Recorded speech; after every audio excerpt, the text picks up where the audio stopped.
मेरे प्यारे मित्रों नमस्कार। तो आज हम लोग पढ़ने वाले हैं अपना टॉपिक। आज का टॉपिक है skin infection and farm infection.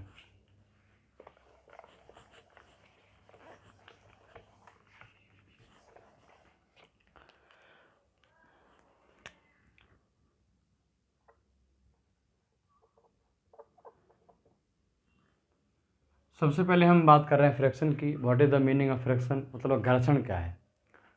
आप लोगों ने पढ़ा होगा 12th में।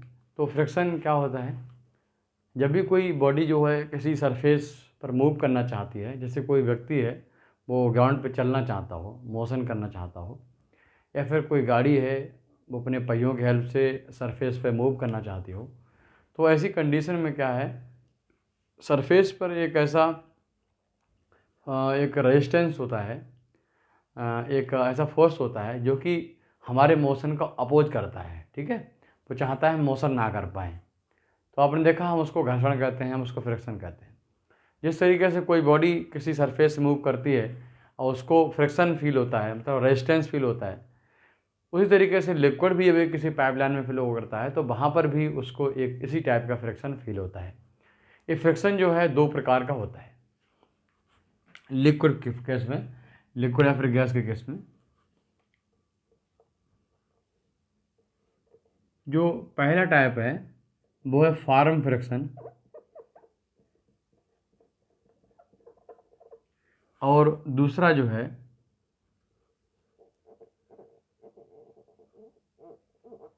Skin friction. ठीक, ये दो टाइप है।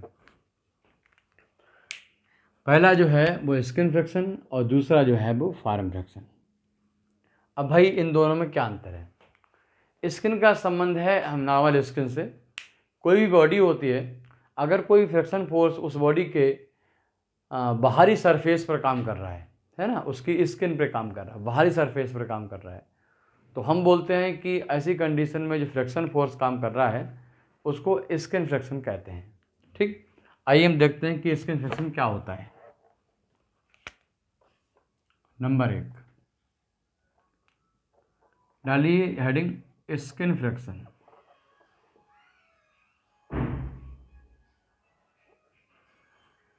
अब जो स्किन फ्रिक्शन हमारे सामने है, स्किन फ्रिक्शन हम के लिए लिक्विड की एक पाइपलाइन को हम लेते हैं।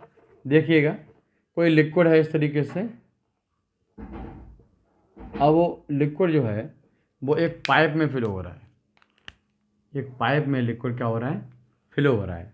ठीक, तो हम लोगों ने स्टार्टिंग में जो आपको पढ़ाया था वहाँ पर बताया था कि अगर हमारा ये पाइप जो है या कोई प्लेट है वो फिक्स है, मतलब स्टेशनरी है, रुकी हुई है, यानी इसकी स्पीड कितनी है, 0 है, तो इसके पास में जो लेयर होगी, सबसे पास में होगी, उसकी स्पीड भी 0 होगी। ठीक, यानी उस लेयर की जो कि इस सरफेस के बिल्कुल पास में है, उसकी अपनी रिलेटिव स्पीड 0 होगी। रिलेटिव स्पीड का मतलब है कि अपनी स्पीड माइनस इस सरफेस की, इस बाल की, इस पाइप की स्पीड का subtraction, speed of layer which contact in the ball minus speed of ball. क्योंकि दोनों की इसकी स्पीड 0 है और ऊपर वाली की जो लेयर है उसकी भी स्पीड 0 है, इसके कॉन्टेक्ट में है, तो इसलिए उसकी रिलेटिव स्पीड क्या, 0 है। तो अगर इस तरीके से जो किसी भी बॉल के पास में कोई लेयर है उसकी स्पीड क्या है, रिलेटिव स्पीड 0 है, तो हम बोल सकते हैं दिस इज कंडीशन का नो स्लिप कंडीशन। क्या बोलते हैं, नो स्लिप कंडीशन। तो बाउंड्री पर, मतलब इस बॉल की सरफेस पर जो लेयर होती है उसकी स्पीड क्या होती है, 0 होती है, जबकि ऊपर की जो लेयर्स होती हैं उनकी स्पीड धीरे धीरे बढ़ने लगती है। जैसे जैसे हम सेंटर की ओर बढ़ते हैं स्पीड बढ़ती है और सेंटर में पाइप की स्पीड मैक्सिमम हो जाती है।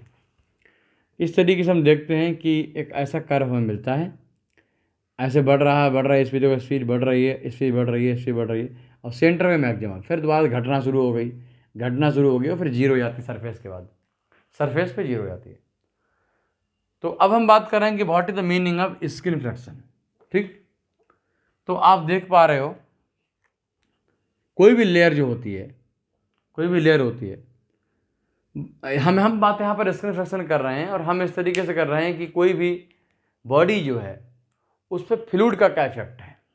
बात समझे, हम क्या बात करने वाले हैं, कोई भी जो बॉडी है, इसके अंदर कोई बॉडी है, ठीक, मूव कर रही है, तो उस बॉडी पर फ्लूइड का क्या इफेक्ट है।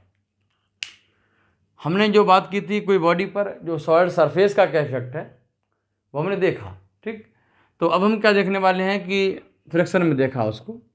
अब यहाँ पर हम ये कहना चाह रहे हैं कि कोई भी बॉडी अगर किसी फ्लूइड में मूव कर रही है, ठीक, कोई भी बॉडी किसी फ्लूइड में क्या कर रही है, मूव कर रही है, तो उस बॉडी के इस सरफेस पर जो कि इस लेयर के टच में है, ठीक, लेयर के क्या है, टच में है, ये फ्लूइड की लेयर जो होती है, ये फ्लूइड की लेयर उस बॉडी के सरफेस पर एक फोर्स अप्लाई करेगी पीछे की ओर, मतलब जो मोशन चल रहा है, जिस डायरेक्शन में हमारा पार्टिकल बॉडी मूव कर रही है उसके just opposite, this is called skin friction. बात समझ गए। मैंने बोला कि अगर कोई बॉडी किसी भी फ्लूइड में मूव कर रही है तो फ्लूइड के पार्टिकल के द्वारा उस बॉडी के डायरेक्शन के अपोज में एक फ्रिक्शन फोर्स काम करता है, रेजिस्टेंस फोर्स काम करता है, जो उसकी सरफेस पर काम करता है। किस पे काम करता है, सरफेस पर, वो सरफेस जो कि लिक्विड के कांटेक्ट में है, this is called skin friction, ठीक। पूरी बॉडी पे काम नहीं करता, मैंने बोला स्किन पे काम करता है। देखो जैसे ए वाली बॉडी है जो कि इस डायरेक्शन में मूव कर रही है, और दूसरी लेयर है किसकी, फ्लूइड की, जो यहाँ पर सरफेस पर इस तरीके से काम कर रहा है फोर्स, जो कि पीछे को मोशन को रोकना चाह रहा है इसके, क्लियर। तो यहाँ से एक बात निकल के आती है कि कोई बॉडी जो है उसका ये वाली सरफेस जितनी ज़्यादा खोदरी होगी, रफ होगी, उतना ज़्यादा स्किन फ्रिक्शन इस पर काम करेगा, रेजिस्टेंस काम करेगा, ठीक। This is called skin friction. तो आप लिखोगे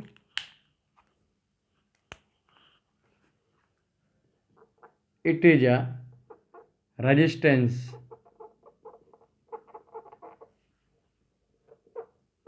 which works on the surface of body. It is the resistance which works on the surface of the body in the opposite direction of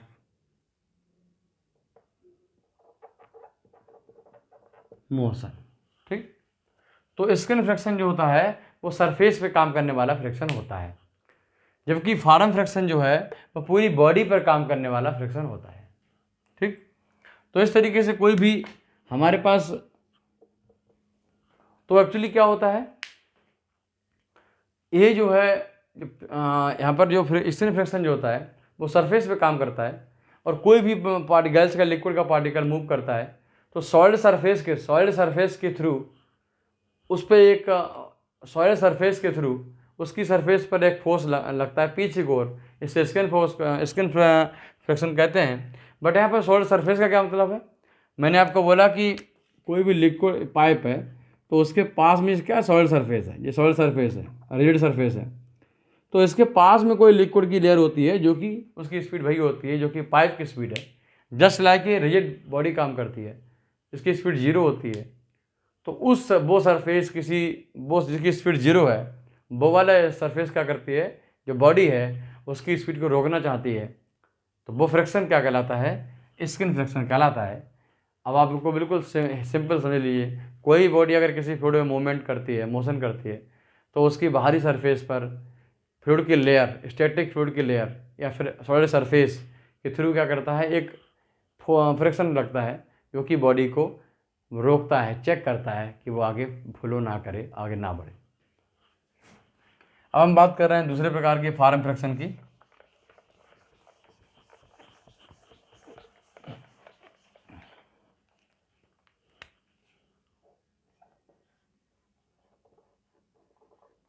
farm friction की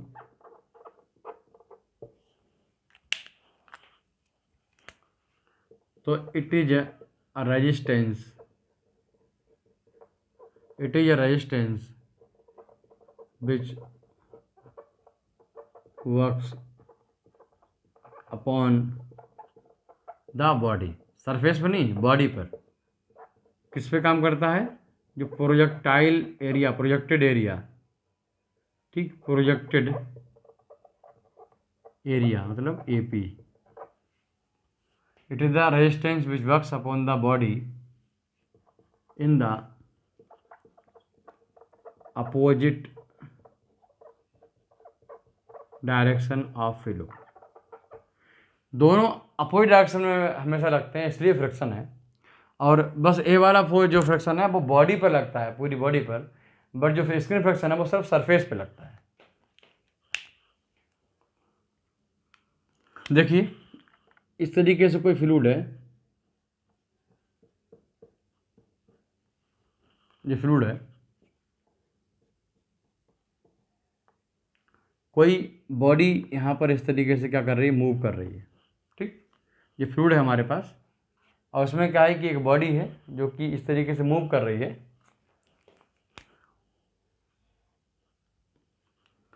तो इस body पर क्या है कि इस बॉडी पर एक फोर्स लगेगा, जो कि मान लो ये बॉडी सिलेंड्रिकल बॉडी है, तो डायरेक्शन क्या होते हैं कि ये इस तरफ, ये इस तरफ मूव कर रहा है, ठीक। अब ये लिक्विड है,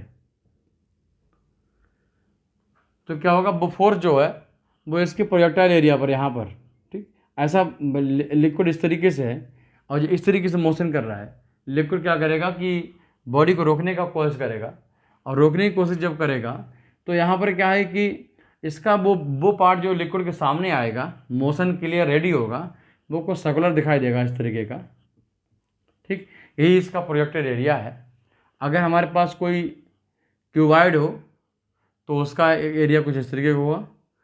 अब कोई इस तरीके से दूसरी बॉडी है, तो कोई पिरामिड है तो उसका एरिया इस तरीके से होगा। तो वो जो सामने आएगा प्रोजेक्टेड एरिया, इस पे एक फोर्स काम करता है जो बॉडी को मोशन को रोकना चाहता है, that is called form friction. Form friction को हम एक तरीके से ड्रैग फ्रिक्शन भी कहते हैं, या ड्रैग फोर्स, ठीक। हम इसको क्या बोलते हैं, ड्रैग फोर्स कहते हैं। क्लियर? तो आप यहाँ पर क्या होता है, जब भी बॉडी मूवमेंट करती है इस तरीके से किसी लिक्विड में, तो ये वाला सिरा आगे बढ़ रहा है या पीछे वाला सिरा है, तो जो फ्रंट एंड होता है इसका, इससे मान लो प्रेशर P1 है, और जो बैक एंड है इस पर प्रेशर P2 है।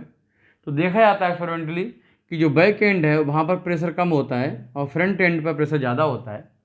इस तरीके से यहाँ पर प्रेशर ज़्यादा, यहाँ पर प्रेशर कम है, तो जो इफेक्टेड मोशन है वो एक क्या है, फोर्स इस तरीके से काम करेगा। फ्लूइड यहाँ से यहाँ ट्रांसफर होने नेचर होगी उसकी, हाई प्रेशर से लो प्रेशर की ओर।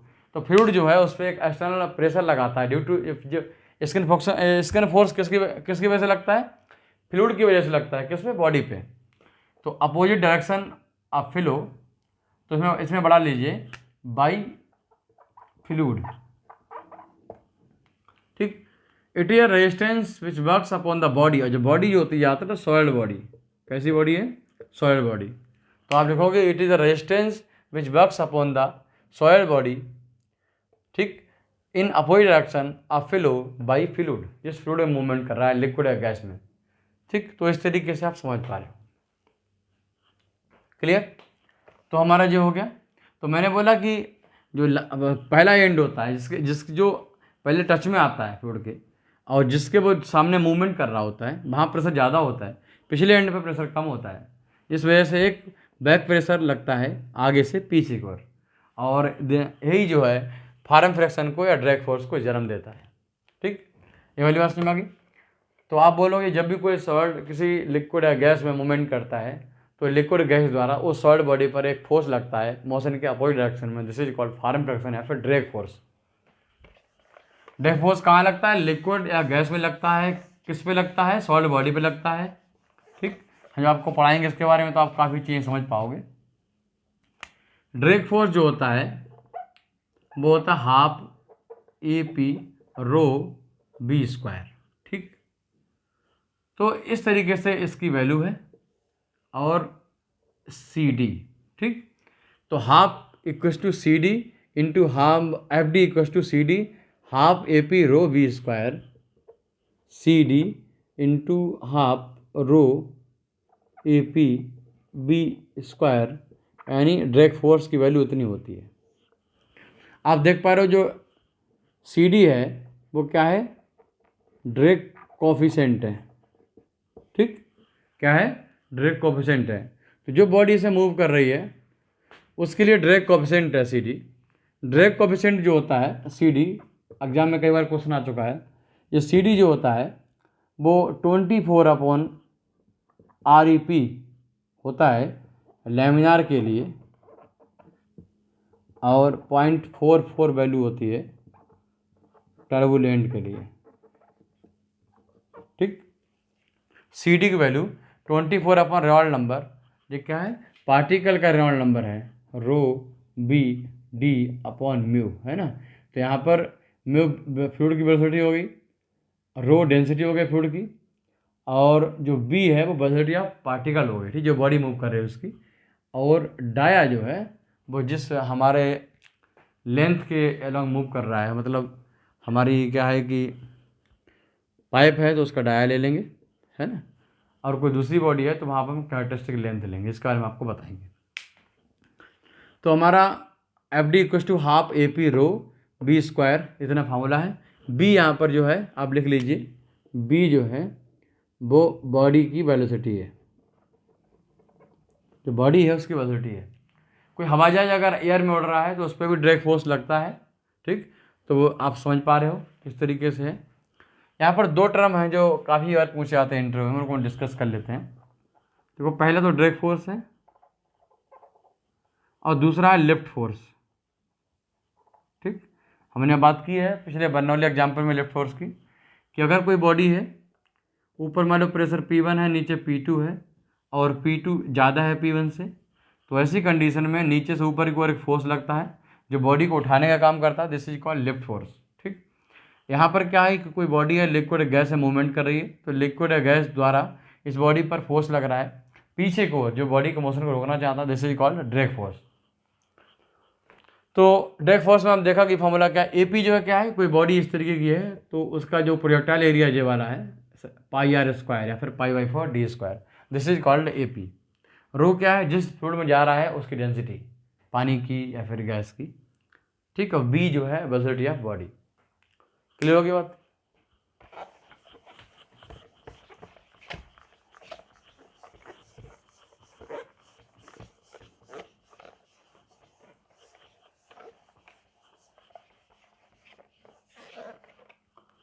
किसी भी पाइप में हम देखेंगे तो किसी भी लिक्विड लेयर पर हम फोर्स लगा रहे हैं एफ।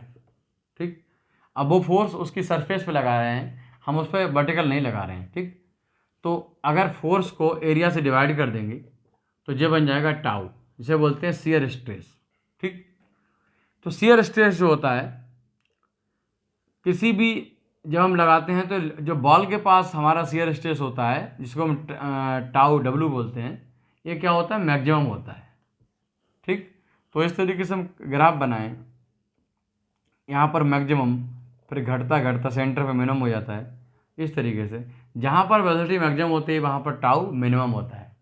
टाउ का मतलब शियर स्ट्रेस है ना। तो इस तरीके से आप समझ सकते हो कि हम चीज़ों को काफ़ी हमने समझा, और आगे चल के हम काफ़ी टॉपिक कवर करेंगे। आगे लगता है हम लोग पढ़ेंगे हाइजेनफाइल इक्वेशन, और लेमिनार फ्लो में किस तरीके से हमारा ये इक्वेशन मेंटेन करती हैं, मैक्सिमम और एवरेज में क्या रिलेशन है, और टाउ और डेल्टा पी में क्या रिलेशन है, हम उनको देखेंगे। फिर मिलते हैं, नमस्कार।